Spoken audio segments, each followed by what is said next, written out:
नमस्कार। आज हामी एउटा एकदमै महत्त्वपूर्ण प्रश्नको बारेमा कुरा गर्दैछौँ। हामी धनी कसरी बन्न सक्छौँ? अब यो सुन्ने बित्तिकै पैसाको मात्र कुरा हो जस्तो लाग्ला, तर होइन। यो त आर्थिक स्वतन्त्रता र एउटा सुरक्षित भविष्य बनाउने यात्रा हो।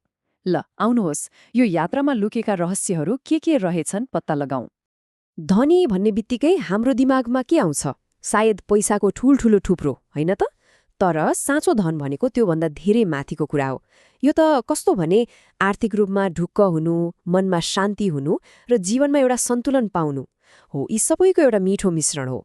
पैसा त केवल एउटा माध्यम मात्रै हो। खास लक्ष्य त स्थिर र सुखी जीवन हो नि। त्यसो भए यस्तो खालको साँचो धन हासिल गर्ने बाटो के होला त? के साँच्चै त्यस्ता केही नियमहरू छन् जसलाई पछ्याएर त्यो लक्ष्यसम्म पुग्न सकिन्छ? हो, बिल्कुल छन्। र आज हामी त्यही बाटोको नक्सा, भनौँ न एउटा मार्गचित्र बारेमा कुरा गर्नेछौँ। ल, यो धन आर्जनको यात्रालाई हामी 5वटा एकदमै सरल तर त्यति नै शक्तिशाली चरणहरूमा बुझ्न सक्छौं। पहिलो, एकदम सही सोच र लक्ष्य। दोस्रो, बचत गर्ने बानी। तेस्रो, लगानी गर्ने कला। चौथो, आफ्नो ज्ञान र सिप बढाउँदै लैजाने। र पाँचौं, धैर्य र अनुशासनको शक्ति। याद राख्नुहोस् है, यी हरेक चरण एकअर्कासँग जोडिएका छन् र सफलताको लागि एउटा पनि छुटाउन मिल्दैन। हाम्रो यात्राको पहिलो र सायद सबैभन्दा महत्त्वपूर्ण कदम त्यो हो हाम्रो सोच र लक्ष्य।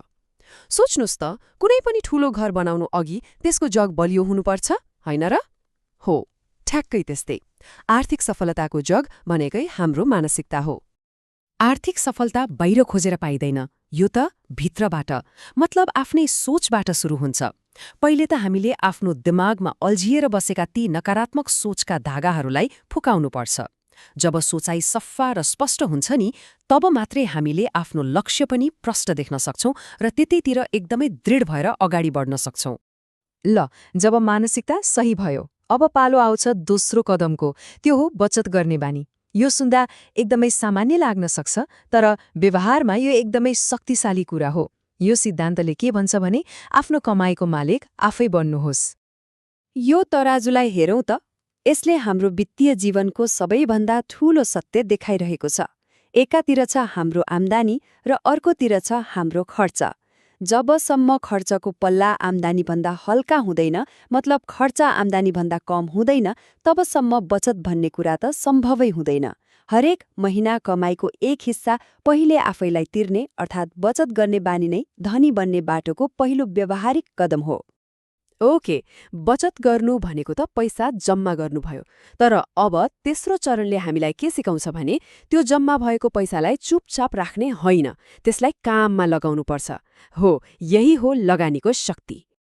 यो भनाइले लगानीको जादुलाई कति राम्रोसँग बताएको छ, होइन?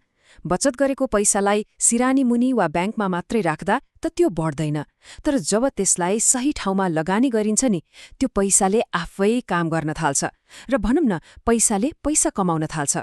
यसलाई नै कम्पाउन्ड इन्ट्रेस्टको शक्ति पनि भनिन्छ, जुन वास्तवमै जादु जस्तै हो। ल, लगानी गर्ने त भनियो, तर कहाँ लगानी गर्ने, कसरी गर्ने?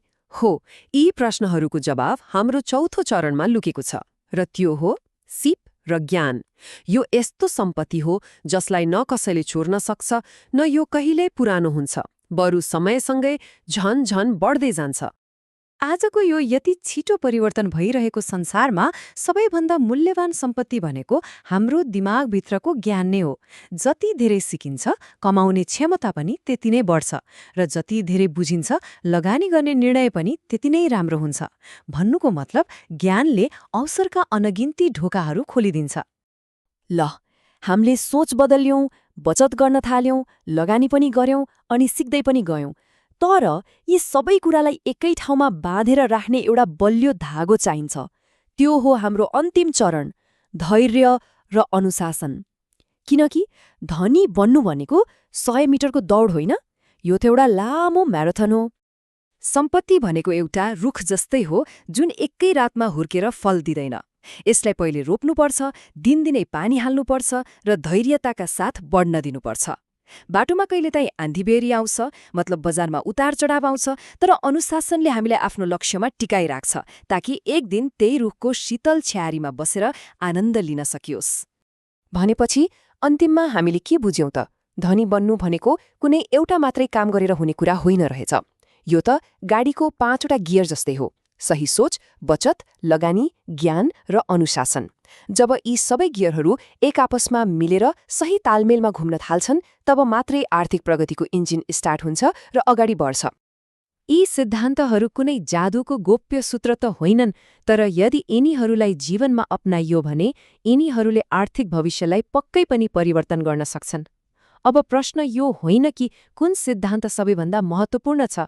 खास प्रश्न त यो हो, आफ्नो आर्थिक यात्रा सुरु गर्नका लागि आज कुन चाहिँ पहिलो कदम चाल्न तयार हुनुहुन्छ।